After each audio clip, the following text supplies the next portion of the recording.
Yeah, so there are some major names floating around, starting with Pennsylvania Governor Josh Shapiro, which would be a strategic move, actually, with the Republican Party and Donald Trump already eyeing the Keystone State as a pivotal swing state. And like we saw in the 2020 election, Pennsylvania helped land President Biden in the White House. But another battleground state, Michigan, and Governor Gretchen Whitmer, which would be a history-making move as a first all-women presidential ticket.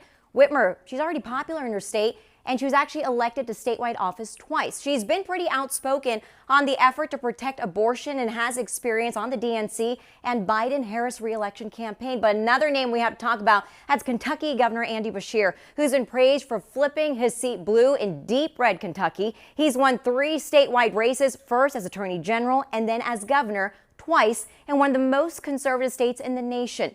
Next, let's talk about Arizona Senator Mark Kelly, who has bipartisan appeal. He's a former astronaut who flipped John McCain's Senate seat blue, married to former Arizona Representative Gabby Giffords, who you probably remember survived an assassination attempt herself in 2011.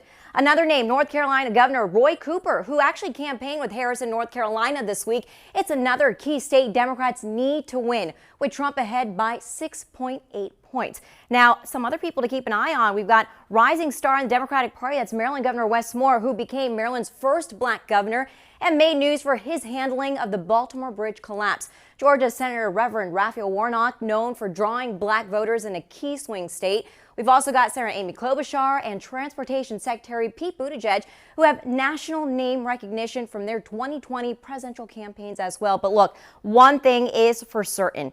It needs to be someone who elevates Kamala Harris, the Democratic Party. They have to be an excellent campaigner who can get donors opening up their wallets, and certainly someone who's a good debater against a possible debate with Republican Vice President nominee J.D. Vance.